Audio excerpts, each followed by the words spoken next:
आपके बच्चे क्योंकि इस दौर में हैं, मैं आपसे, और आप टीचिंग में भी हैं, रोज़ाना बहुत सारे बच्चे होंगे, बहुत सारे बच्चों के मसले होंगे जो आप देखती होंगी।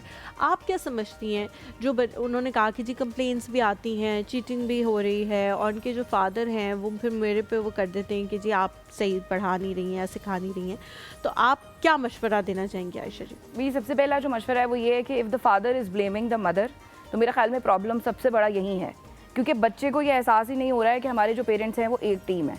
उसूल घर में ये होना चाहिए कि अगर फादर कोई बात कह रहे हैं तो मदर इंटरफेयर ना करें, अगर मदर कोई बात कह रही हैं तो फादर इंटरफेयर ना करें। वो लोग एक टीम है और उस टीम की ये जिम्मेदारी है कि उस टीम ने मिल के अपने बच्चों को पालना है।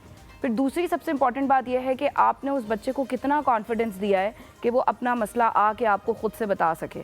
क्या वो ऐसा तो नहीं होता कि जब वो बच्चा आपके पास आता है आप उसको स्टॉप कर देते हैं, आप उसको डांट देते हैं, आप उसको कहते हैं कि तुम गलत हो, तुम्हारी बात गलत है, तो उस बच्चे की फिर हिम्मत कैसे होगी कि वो आके आपसे अपने मसले शेयर करे। अगर उसने चीटिंग की है एग्ज़ाम में, इसका मतलब है कि उसकी तैयारी नहीं थी। इसका ये मतलब है कि जब उसकी तैयारी नहीं थी तो आपने उसको इतना कॉन्फिडेंस नहीं दिया था कि वो आपके पास आके ये कह सके कि अम्मा मेरी तैयारी नहीं है, आप मेरे स्कूल में बात कर लें, मुझे छुट्टी करवा दें, या मेरी टीचर से रिक्वेस्ट कर लें वो मुझसे ये टेस्ट 2 दिन के बाद ले लें।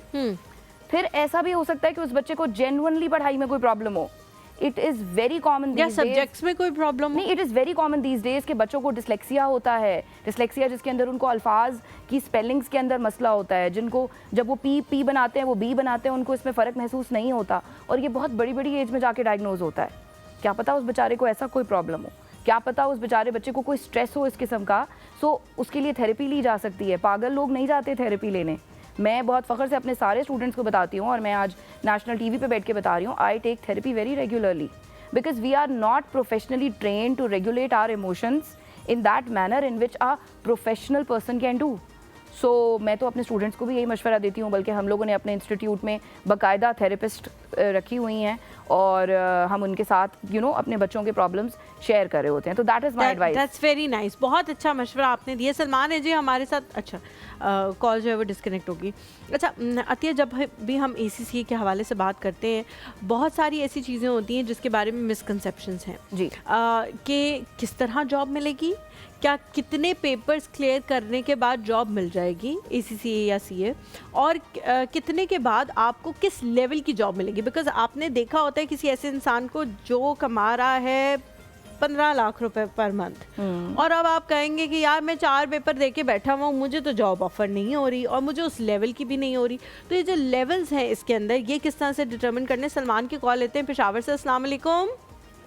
अस्सलाम वालेकुम। जी वालेकुम अस्सलाम, कैसे हैं आप? शुक्र अल्हम्दुलिल्लाह। मैडम आपकी ठीक है? खैरियत है? बिल्कुल ठीक अल्हम्दुलिल्लाह। क्या पूछना चाहेंगे? मैं कुछ भी नहीं पूछना चाहता, मैंने कहा कि वैसे कॉल कर लूं।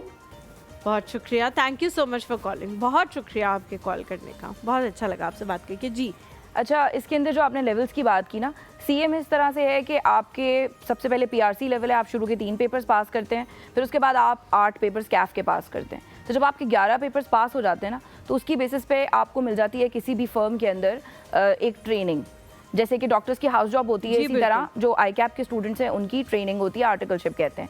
उस आर्टिकलशिप में भी आपको स्टाइपेंड मिल रहा होता है, एक माहाना वजीफा आपको मिल रहा होता है, हाउस जॉब में जैसे मिल रहा होता है। It is not a lot but it is quite okay, आपको मिल रहा होता है। उसके बाद जैसे जैसे आप पेपर्स पास करते जाते हैं, बढ़ता जाता है। अगर ट्रेनिंग के अंदर आपने अपने CA फाइनल के सारे पेपर्स पास कर लिए, कुल मिला के जितने भी आपके पेपर्स जो सारे बनते हैं, अगर आपने सारे पेपर्स पास कर लिए, 16 होते हैं पेपर? नहीं, पहले तो आपके 11 हो गए ना, जो करके आप CA फाइनल में आए, फिर 7 पेपर्स आपके मजीद हैं जो CA फाइनल में आपको साथ करने हैं, ठीक है, ट्रेनिंग के साथ। अगर जब आप वो पास कर लेते हैं तो आपका स्टाइपेंड 50,000 तक चला जाता है। You are just a trainee, ठीक है, your age is like 21, 22 and you are earning 50,000 in the beginning.